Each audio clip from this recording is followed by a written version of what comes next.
With a trip from govern to governor, 27 trophies in an incredible 25 years. Christopher Eccleston takes up the story.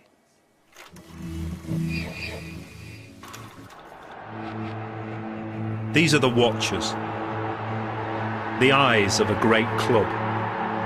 They are the judges of the youthful actors on this stage.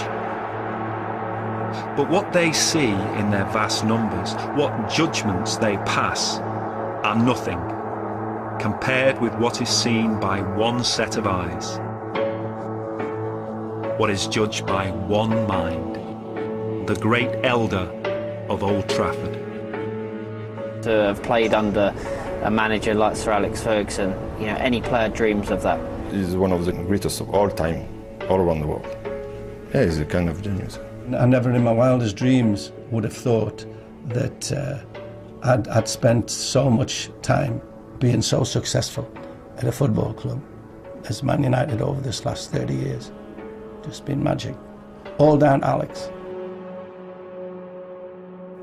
Sir Alexander Chapman Ferguson, CBE. It sounds so grand, but wartime govern wasn't. Alex Ferguson was born here on New Year's Eve 1941.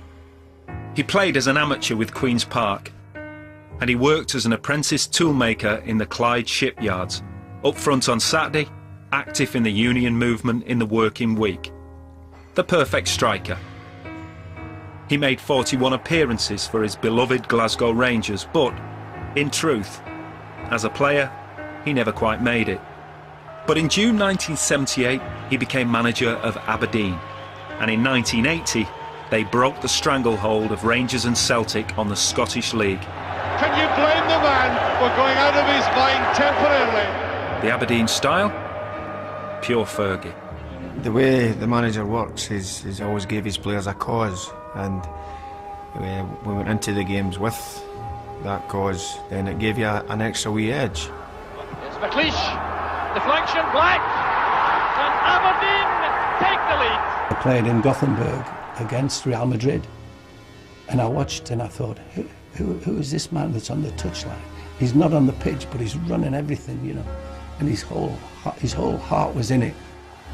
Offers to manage south of the border had been made and had been resisted, but one club now came a-calling. Immediate reaction was when's first playing, I couldn't have possibly turn us down. A lot of people would say, well, that's a big chance to take, you know. A Scottish manager coming in. Well, Matt Busby was Scottish, didn't do him no harm. There was bound to be a scene here. The Ferguson way, or the culture of United at that time. Discipline, or the drink. Order won the day, but it won no prizes, no titles. The pressure was mounting, the placards were appearing, Fergie out. And then, in the third round of the FA Cup against Nottingham Forest, came the break. And here's Robbins. United are through. Some joy at last for Alex Ferguson. United won the FA Cup that season, the European Cup Winners' Cup the next. Cups, but not the league title that counted. Not one in 26 long years. The Glasgow disciplinarian turned to a wild Frenchman. Lovely goal, 20 goals this season. Bruce, yes! Unbelievable! This could be the decisive point. The toolmaker now had his machine purring. Success came off the production line on an industrial scale.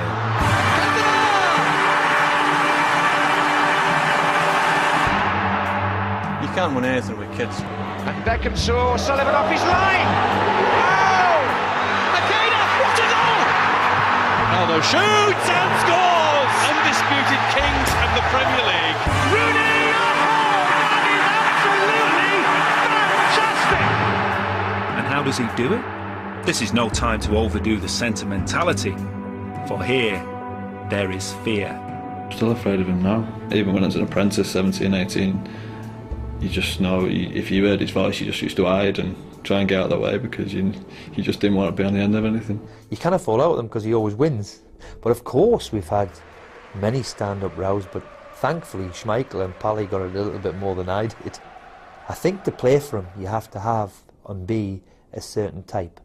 And if you can't stand up to him, then he knows that you're not strong enough to play for Man U.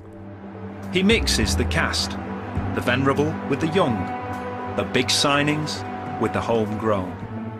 As a young kid walking into his office, you know, being scared of him, being, you know, in awe of a manager like him, wanting to play under him, he gave me the chance to play for my dream club. You're in his hands, he's the boss, and you know, I think that massive influence in terms of just the standards he expects of you every single day, not to drop below that standard of the work rate that he expects, and it can stand you in good stead in life, not just in football. I admire him. He's a great psychologist. Yeah, he adapts himself to all generations of players. Now he's nearly 70. He works with the players, they are 18. And he can deal with this kind of people and take 100% of them. Beware anyone who breaks the seal of trust, or he who grows too big, who grows too old, although some never grow too old. Losing is not an option. On the field, in the head. Nobody plays a better mind game. You know, if it's a boxing match, I think there'd be more points in Sir Alex Ferguson's corner than anyone else's. He's a past master at that, saying the right thing for his club at the right time. We're still fighting for this title, and he's got to go to Middlesbrough and get something. And I'll tell you, honestly, I will love it if we beat them. Love it. He was really affected by that. Keegan wanted to bring success to Newcastle in the same way Alex Ferguson did for Manchester, and he realised very quickly that it would be almost impossible. Some refer to him as the governor, and basically he is the governor, and there's no doubt in my mind that the benchmark he set with 25 years at this level, and what's more, at a club which is expected to win everything every year, it's remarkable. There are contradictions here, but the chemistry of genius is a complicated formula. And perhaps he should be judged by those who judge. For me, the best manager of all the times is in this club, so to be part for him, for his team, is unbelievable. It's difficult to become at the best, at the peak, but it's even more difficult to stay at this level. So they achieved wonderful things. Alex's philosophy is the same as Matt Busby's. Same as every fan that ever supports Man United. They want you to express yourself, and they want you not to be boring, and go for it. And what does the mind of the great elder think of next? What do his eyes see of the future? He's tried to retire before, and one day there will be life at Manchester United without Sir Alex Ferguson. But for the moment, he is still football's Nelson, on the bridge of the flagship built by the apprentice toolmaker in the shipyard of Gull.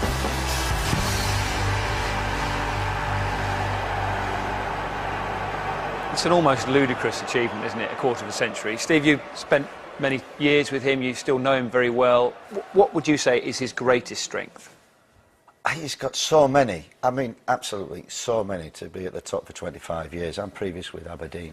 We talked earlier with Laura about Liverpool's domination over 2 decades, with 4 managers. One over 2 decades, phenomenal. So many strengths. I think the key thing is everything was on that film. It's about players. It's about identifying talent, which he's been a master of. Developing teams, he's a master of. But once he gets them players, he gets them playing for him, and he gets the best out of them. Great players, when you get the best out of them and you make them into a team. And he's had, what, 4 or 5, maybe onto his 6th team in 25 years. Every one of them is successful. It's down to players, how he treats them. You touched on the domination of Liverpool. I wonder what you thought at Anfield in 1986 when you'd done the double. Yeah. This guy turns up in November of that year. What were your first impressions? I was hoping he'd be up the road in about 2 months, to be quite honest with you. And look where we are now. And I think, you know, I mean, that well-publicised quote about what he wanted to do with Liverpool, etc., which was absolutely fine. It was taken in the right stead at the time as well. And I think the thing with him, and Steve touched on this, but I think one of the big things is you get one team and they're successful, great. But all of a sudden, when you're then on to 5, knowing when to just jettison players and think, you know what? No. I mean, I remember one year, was it Ince? Hughes, Kanchelskis all went. Jaap Stam was another, and we're all saying, what on earth is he doing? And he knew what was coming along all the time. So I don't know if he's on his 5th or his 6th team, but I mean, that's the amazing stat for me. And now, you know, that Liverpool team had 2 or 3. He's on 5 or 6. When you're there for that long, there is a myth that builds up sometimes. We hear a lot about the hairdryer, and people joke about the hairdryer, but there must be more to him than that. There must be so many facets to the way that he manages players. I think Laurent touched on it. It's looking at the bigger picture.